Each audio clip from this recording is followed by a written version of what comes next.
Hello everyone, welcome to my channel. I'm Juan the Yarn Addict and I'd like to welcome you to another session of Whipping It with Juan. If you're new here, hi, hello and welcome. I'm super happy that you found me.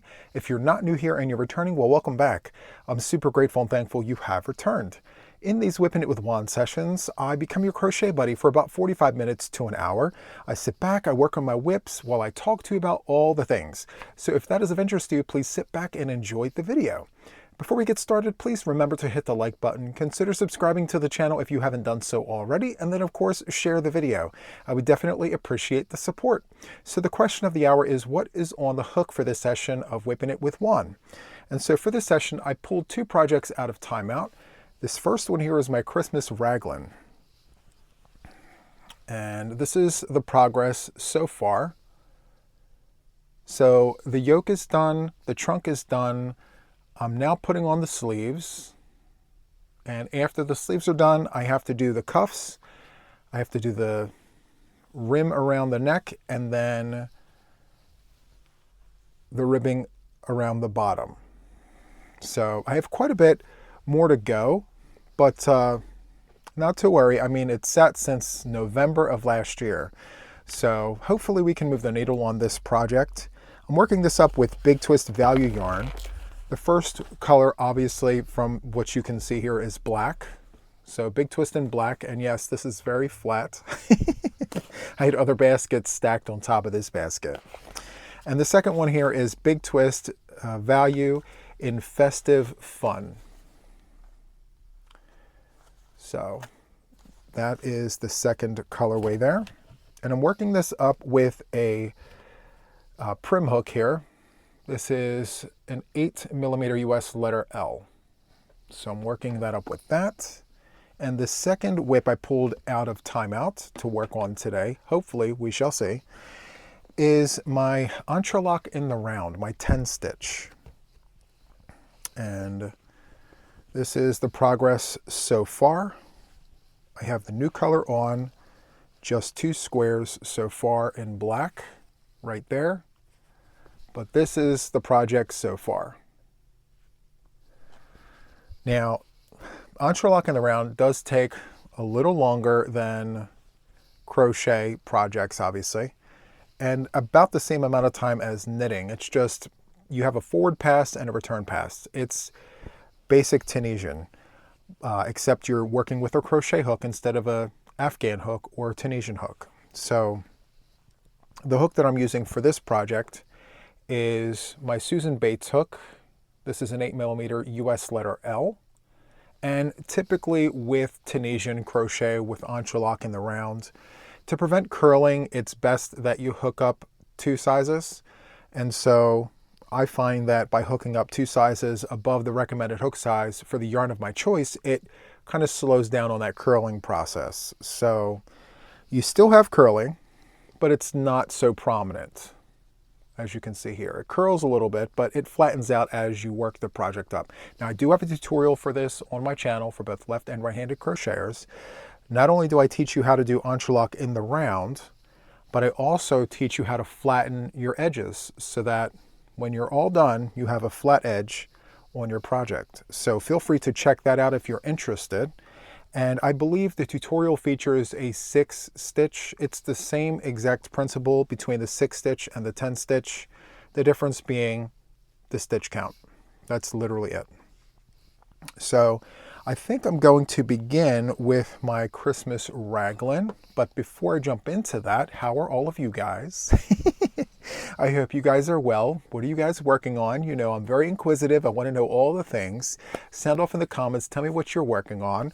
Tell me how many whips you have and what your plans are in terms of how you're getting your work done. Because I've done videos, I've done lists and all the things, but when you break it all down to the nitty-gritty of it all, at the end of the day, it's literally what you have time to do. Because these projects were started at some point with the idea of actually getting them done. But things happen, and before you know it, your work that you thought you were going to get done sits in timeout. And for example, this one sat in timeout since the end of last year. And we're talking 7 months already this sat in this basket. So yeah, I've learned to give myself grace, and I think we all should, especially for those of us who have multiple WIPs and lots of little bits and bobs of projects laying around. I mean, at the end of the day, the creativity just continues to flow, and whether or not we complete our projects, you know, it's part of the creative process. We don't always get to finish our projects because, to be perfectly honest with you, in my experience being a content creator, a 30+ year crocheter, not every project is meant to be done. Sometimes we start projects for the experience of actually doing it, but I feel that not everything we start is actually meant to be completed. It's just how it is. And, you know, at the end of the day, it does take some getting used to, but we have to be okay with that because it's just part of the creative process. I've learned the hard way. I had to learn that the hard way, I'll tell you. So anyway, this sleeve here has 5 rounds already on it. I'm sorry, 4 rounds on it. And based on my measurements, I need 34 rounds before I begin my cuff. So I have quite a bit to do. And the way I do my sleeve, just based on what I like no decreases from my shoulder to my elbow. I like all of this to be the same circumference, if that makes any sense. And then, so at round number 15, I begin my decreases, and I decrease by 2 stitches every so many rounds until I get to my wrist. And then at the wrist, I literally do I think a round or 2 before the wrist, I begin like severe decreasing. So I go from this stitch count to half. So it'll be like half the size of my actual sleeve. So that's kind of how I do it. It's all about math and how, you know, you figure out your stitch counts. But believe it or not, at one time, I did not count my stitches. I don't know why I didn't count my stitches because, you know, when you're making a garment, like, you're going to have to figure out math-wise how many stitches you need to get rid of in order to achieve the size that you're looking for, even if you're not crocheting to a small or a medium or a large. If you're using measurements, measurements do equate to certain stitches. So whatever that is for you is going to be different from person to person. So there are recipes. By the way, I call patterns recipes. Anyway, there are recipes out there that tell you exactly how many stitches you need for a size large or a size extra large. But the truth of the matter is that no 2 people are built exactly alike. So what an extra large fits on me and how I wear an extra large is going to be completely different than the next person. So yeah, with that being said, you just have to pay close attention to, you know, your work in that way. So anyway, I'm doing all double crochet, and this was literally meant to be just something that I throw over a t-shirt. It wasn't meant to be something that I wear just on its own by itself, because I am using an 8mm crochet hook with 2 4-weight yarns, and so there is a bit of see-through. You can't really see it because the holes are very small, but they're there. And this is a Christmas sweater, so, or a holiday sweater around Christmas time. And it's cold outside this time of year where I live. So you definitely don't want to wear this by itself without anything underneath it. So yeah, 34 rounds on each side for my sleeves. And I am actually crocheting an extra large based on my measurements. And I have a straggler. There we go. So the part of the skein that stays on the outside, like the last part of that skein, sometimes it gets loose and it likes to wind itself around the working yarn. I call that the straggler. We all have names for things. I mean, yeah, nicknames, bits and bobs, this and that. Anyway, so I think the reason why I put this in timeout was literally because of the black yarn. I did not want to work this up in white. I wanted to have that darker appeal, so I knew that working this with black yarn is what it was telling me it wanted to be, but my eyes weren't ready for the black yarn. So I put it in timeout, but you know what? As of late, I said, you're going to need to get this work done. You know, I mean, otherwise, what's the point in even having it? So I continue to create and make more WIPs, but at the end of the day, I mean, I'm either going to finish them or gift WIP them, but they can't just continue to sit in the next room there with all of the other WIPs. So, whoops. This is the other thing. So when you're working with flats, sometimes it's difficult to get that yarn out. Many of you guys who work with flats know exactly what I'm talking about. It just becomes this like fish out of water. It just jumps all around the floor, the counter, wherever you have your flat skein. I typically like to cake that up. Once it turns into a flat and I forget to fold it over or whatever the case may be, and it's had a lot of pressure on that skein, I like to then cake it, because while I'm working it, it's not fun sitting here trying to fuss with yarn barf and work with two strands of yarn at the same time with a bigger hook. So it's just a lot going on. It's just a lot. So to prevent that from happening, I would typically cake it, but I honestly didn't think I was going to pull this out today. I wanted to start another project. But something said, you know what, Juan, let's not start a new project. Let's just work on the ones you currently have. You know, let's cut that list down. Let's figure out the things. Let's decide, are we going to finish this for once and for all, or are we going to bundle this up with some more skeins of yarn and gift WIP this to a viewer of the channel or a family friend or a relative? You know, it's something's got to happen with this yarn. So I'm already back at the beginning. Oh,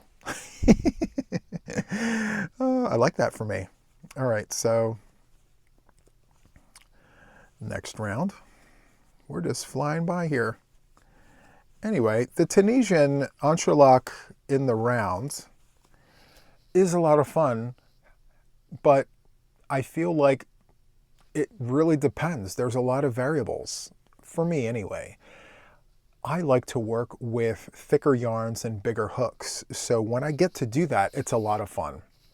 The one drawback is the colors.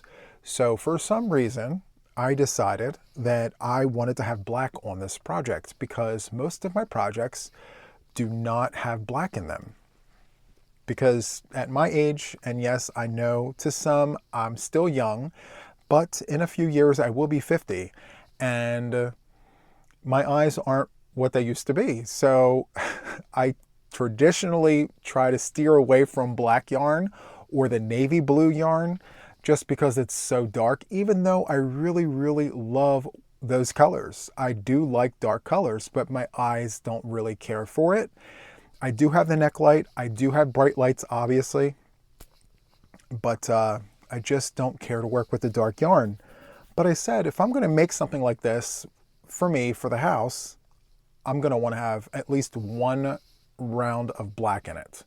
So that's what I have there. And I have, after the second square, I've had enough of it. I just folded it up. I put it in the WIP basket and put it in the corner and said, I'll get to it when I get to it. So anyway, I know we all go through that. You know, we start these projects, it's very promising.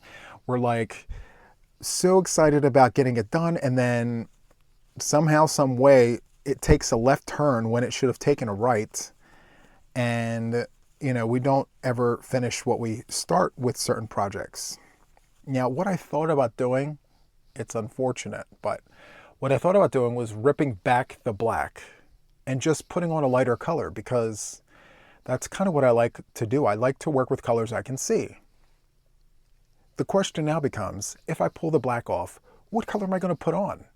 Because at this point in the juncture of the project, it's calling for something dark. and I'm trying not to repeat colors. So we'll cross that bridge once we get to it. I do want to put a few more rounds on this one. Now, with this yarn here, this Festive Fun, this basket keeps sliding off the table because my skeins like to flop like fish. So it's unfortunate that we've only had one season of this Christmas yarn with Joann, with them closing. My hope is, for those of you who do not have this yarn, you'll have the opportunity with Michaels. Hopefully they produce and put this out on their shelves, because this is so much fun to work with. I do really enjoy the quality of this yarn. And I know for those of you who have this yarn, along with the other holiday colors, like the Halloween yarn and all the things, the quality of their yarn has drastically improved before they closed. We spoke on that many times. And so that's the other unfortunate part about it, because prior to about a year or two ago, like before that, to me, their big twist wasn't really that great. It was very splitty. The quality wasn't good. But then somehow, some way, they made some changes. And before you know it, we had some good yarn here. Solids, variegated, you name it. It was good. And then I've been giving it high praises ever since.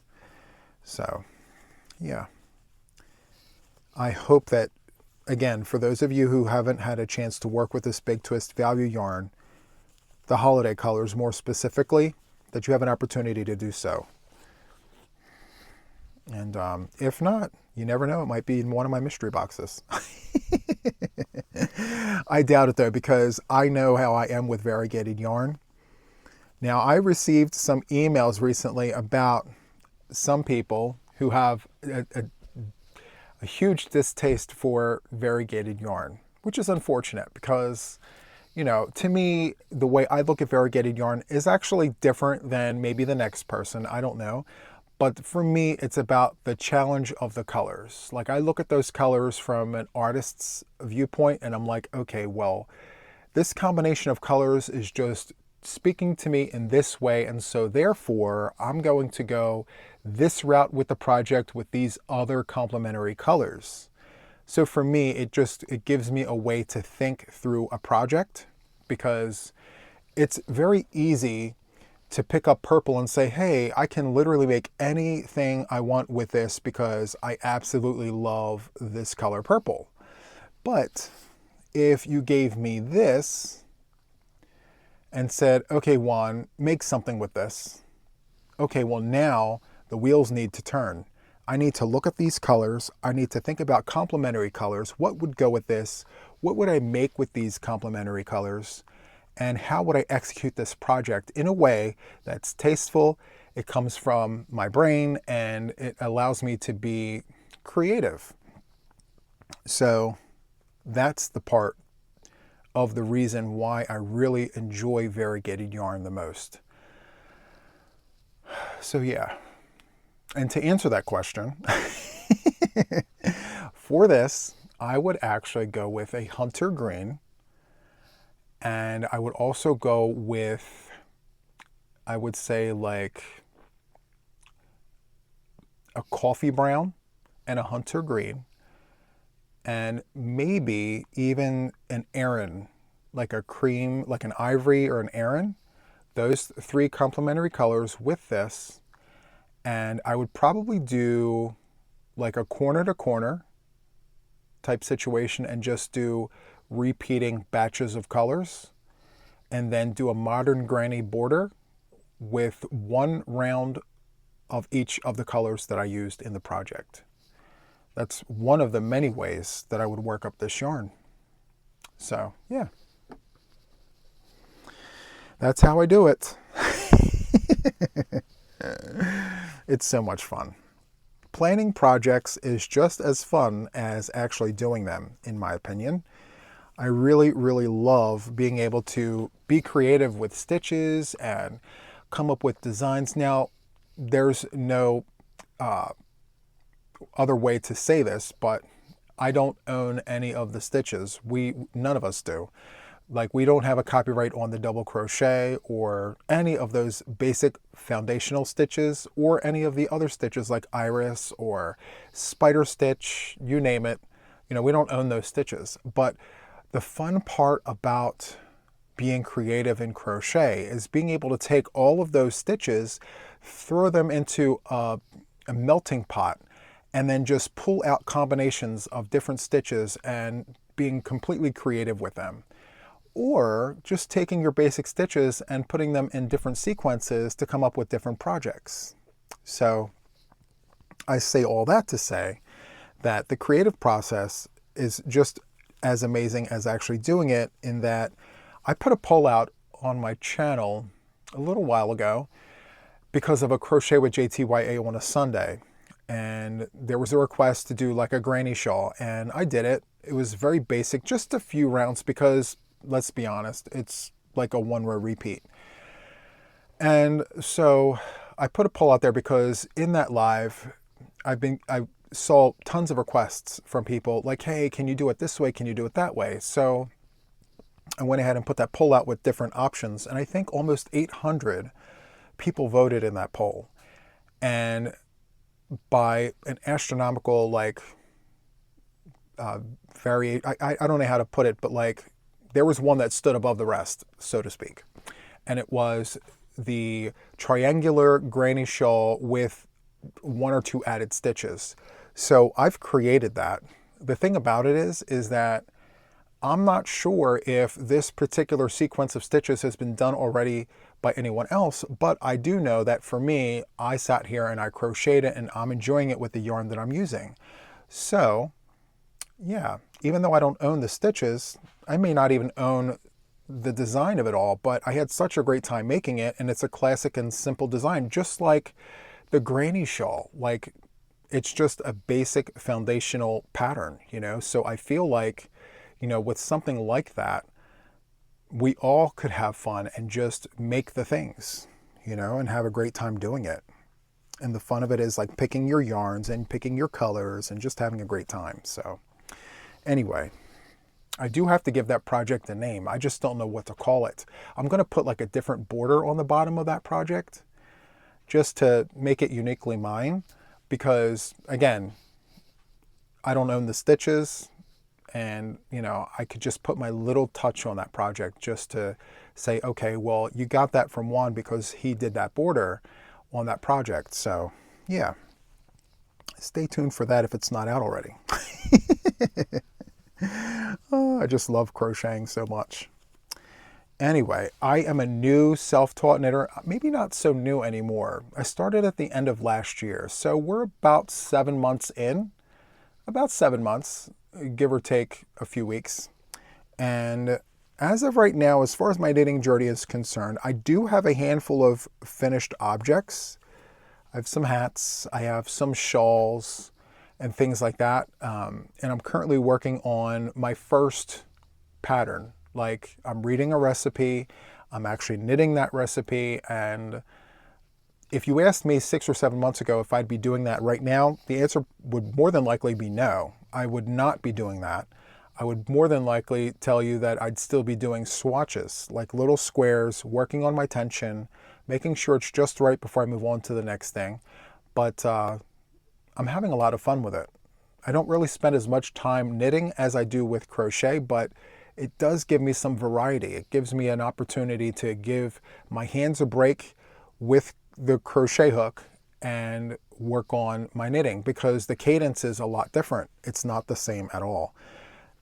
Honestly, I feel like there's less movement in knitting than there is with crochet, for me anyway, just because of how I crochet and how I hold my yarn. So yeah, super, super nice. Now, I'd be a lot further if I would just focus, crochet, and talk. But sometimes the topics we discuss, I mean, they're so good.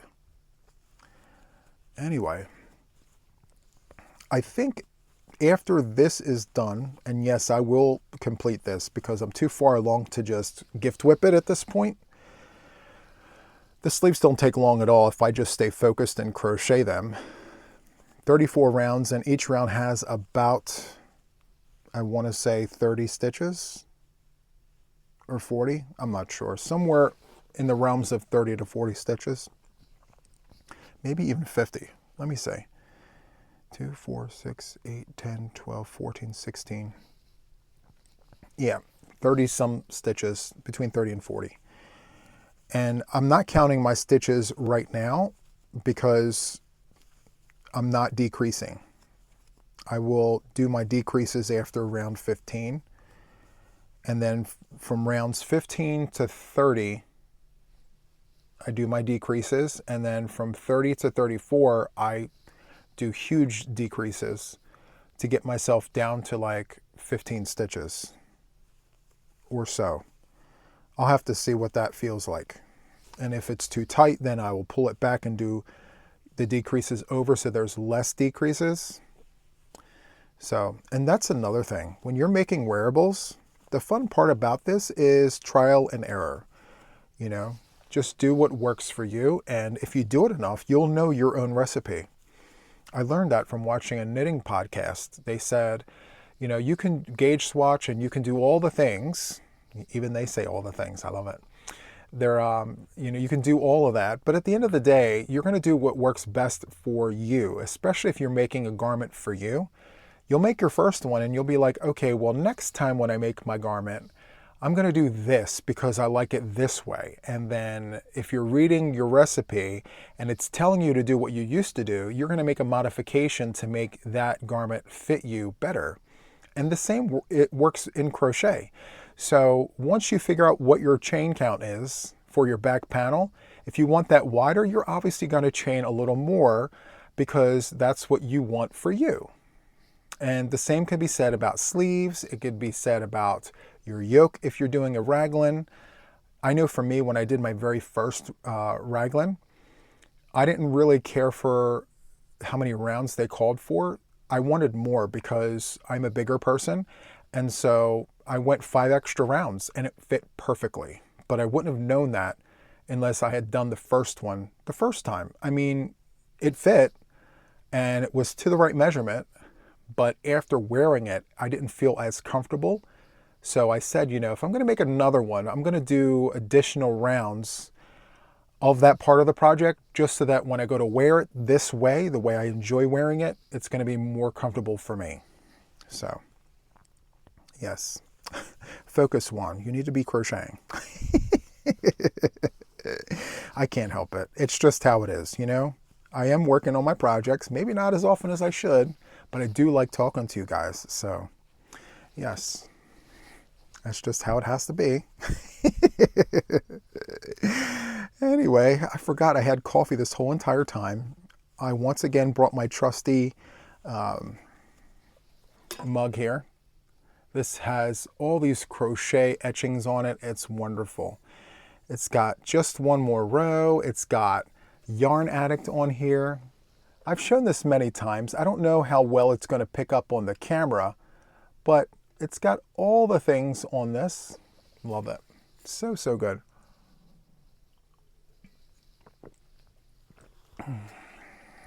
Very, very hot. Not as hot as I usually like it, but that's okay. Now, when I do my coffee, my friends, when they're here, they watch me. I make my coffee, I pour it in the cup, piping hot right out of the coffee pot as soon as it's done, right? And that's like the best time to pour your coffee, when the pot is ready to be poured, you know? Anyway, I take my coffee and then I put it in the microwave for another minute. It's almost at boiling point. And then I add my cream and my sugar, or my sweetener, not sugar, because I'm diabetic.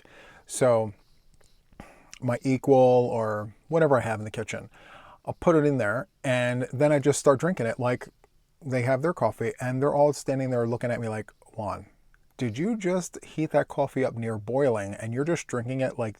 And I'm like, yeah, the thing about it is the creamer's really cold, and as soon as you pour that cold creamer into that hot coffee, it neutralizes how hot that coffee actually is.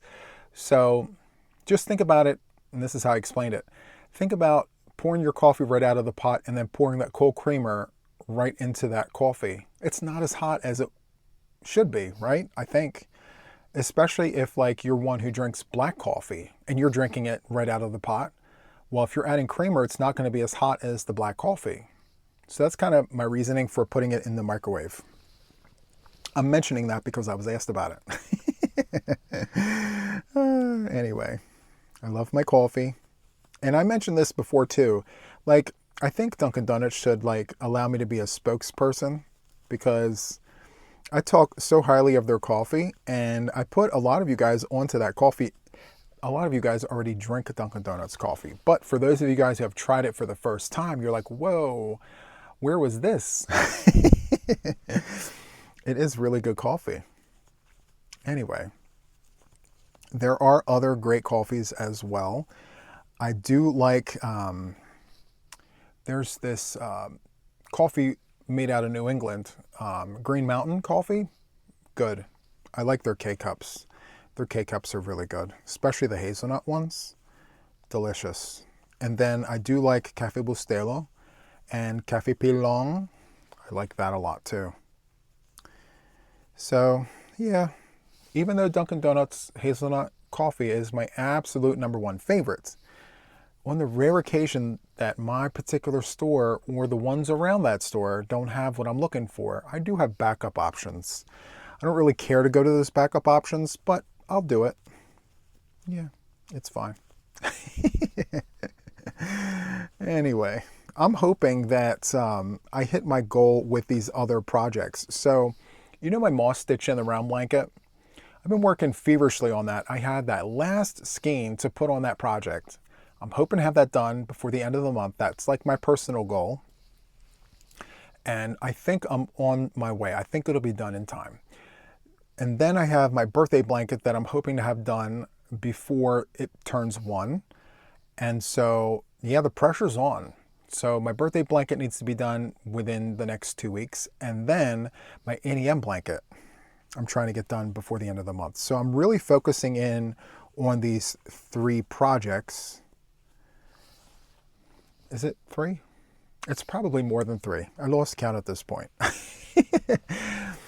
Just keep crocheting, Juan. That's what I'm telling myself. You know, just pick something up, pick anything up, and just start crocheting it. Just don't start anything new unless it's needed for the channel for a tutorial. That's kind of my mentality at this point.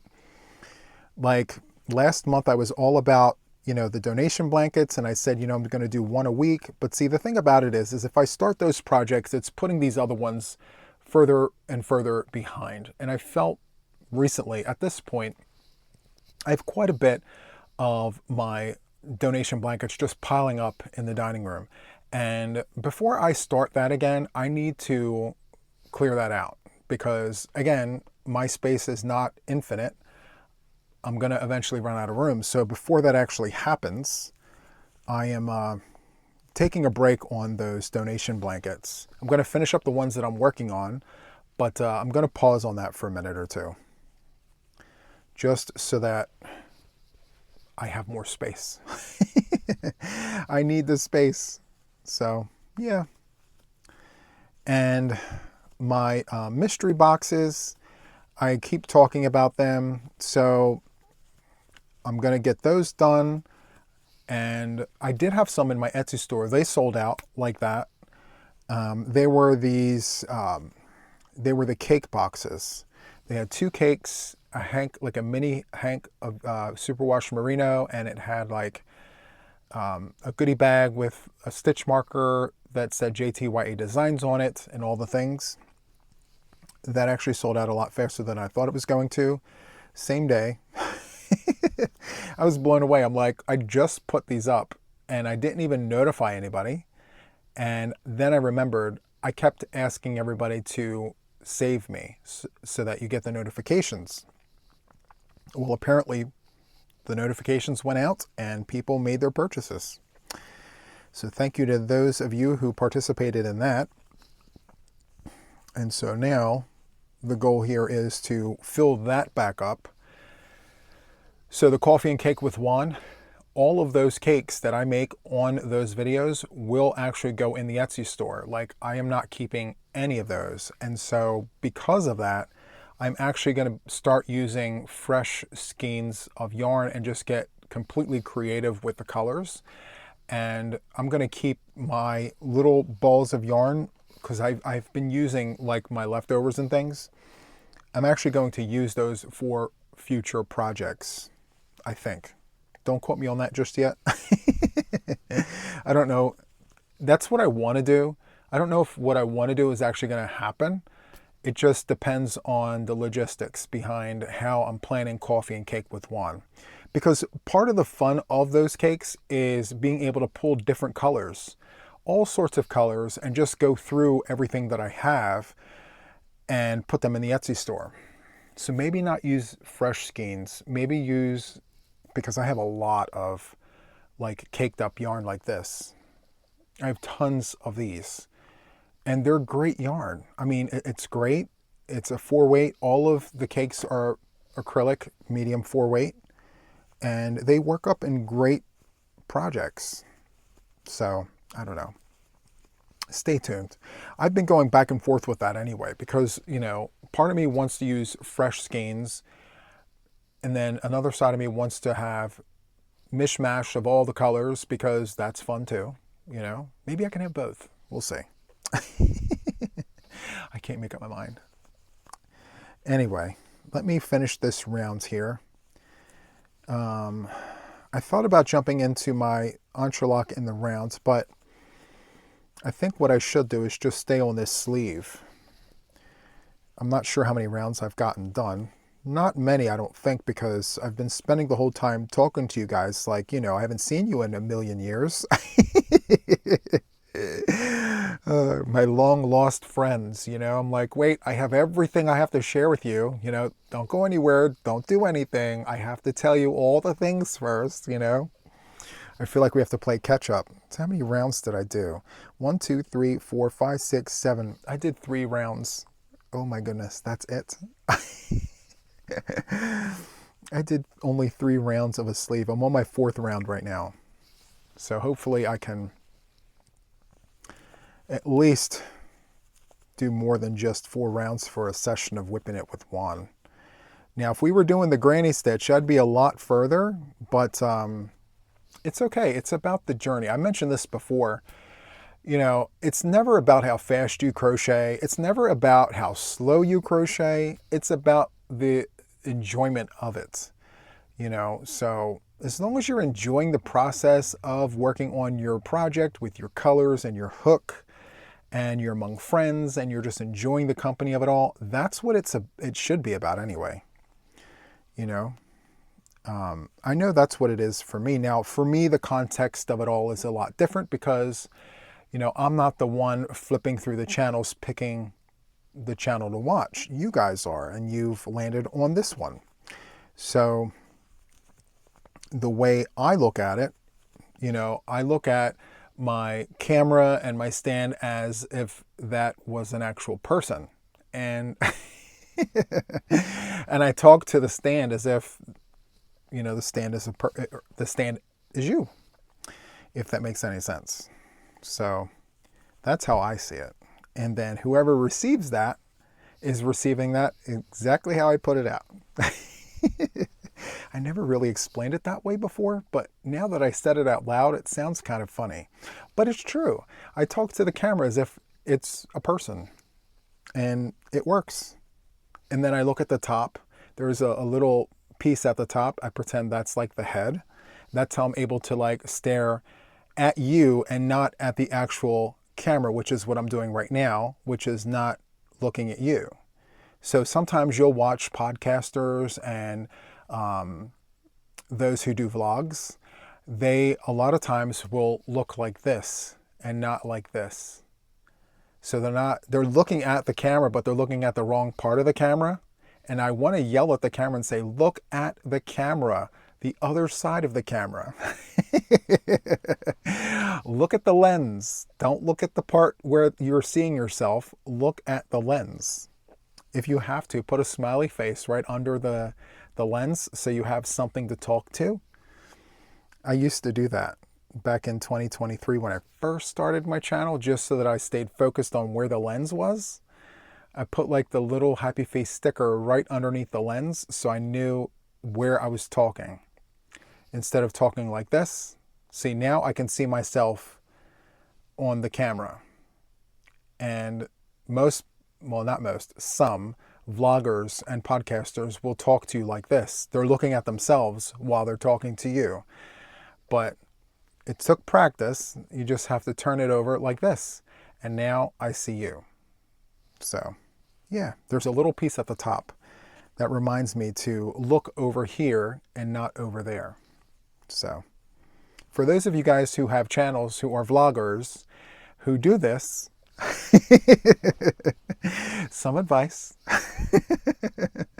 Look at the lens, not at yourself. You know, people want to see you and not your cheek. I say all that in good fun with lots of love and big hugs. I'm just saying. Anyway, where are we at? We're at 40 minutes. Wow. And I got 4 rounds done. I'm about to go. Nope, I'm not about to go on the 5th one. Oh, how many rounds did I do? Hold on. 1, 2, 3, 4, 5, 6, 7, 8. I came in with 4 completed. So, not much, but that's okay. We're just going to keep on hooking. Now, these Whipping It with Juan sessions, we're approaching 80 sessions. Can you believe it? 80 of these? Wow.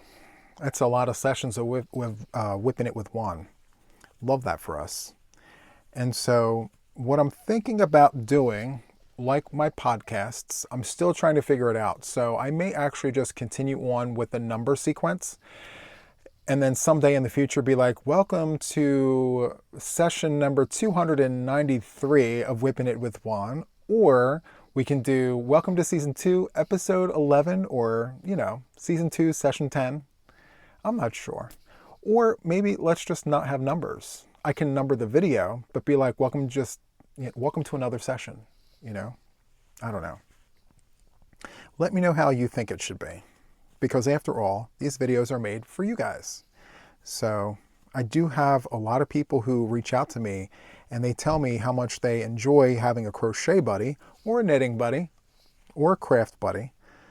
And that, these are really nice to just put on to have someone talking about crochet, fiber arts, and all the things while they clean the house or cook the dinner or sit with their whip or snack on their favorite snack or whatever it is that they do. There's tons of folks out there who have different things that they do while they listen to me. So yeah, that's why I ask. So should we go with season numbers and then session numbers, or should we just continue on the number sequence? And I'm leaning more towards the number sequence because I don't really see anyone out there with seasons. I see people out there with just, 162, 210, and you keep them all in the same file. So we shall see. Now for my podcasts, we're getting very close to podcast episode 100. And for me, that's huge because I didn't think I would be a podcaster when I first started my channel. I thought I was just going to be a show and tell channel. And it quickly became everything else, including show and tell. So once I became a podcaster on my channel, I said, we'll see how it happens and we'll go where the wind blows. And here we are. We're approaching episode 100 soon, in a few weeks. I think we're going to be on 93 or 94. I can't remember the exact number, but yeah, 93, 94 is where we're currently at. So soon we'll be at 100. And I mentioned, should we do season 2, episode 1 or episode 101 and just continue on with it? Because I've been reviewing my history with my podcasts. And I mean, it goes without saying, I came a long way because when I first started, now looking back, I'm like, Juan, why did you even begin podcasting? But I'm so glad that I did, because without that, I wouldn't have become this. So And I still have much more to learn, and I still have a lot of growing to do. So it's all about the journey. And the only way to get good at anything is to just continue doing it. So yeah, the designing, the creative process, all of it. It's all about the journey, and it's all about just striving to be better and get better, you know? So anyway, I just started another round. I don't know how much more time we have, but let's see here. Yeah, I think we'll call it there. At least I'm not at the beginning of that round. So yeah, I'll start doing decreases after 15 rounds, and then we should be good. So yeah, there it is. And I think, yeah, I think it's perfect. Like, it's not going to taper in too quickly. It's going to give me that space that I like in my arm. So anyway, that is all I have for this session of Whipping It with Juan. I really hope that you enjoyed it. If you did, please be sure to do all the things. Hit the like button. Consider subscribing to the channel if you haven't done so already. And then, of course, share the video. I would definitely appreciate the support. So that is all I have for this one, and I shall see you on the next one. Bye.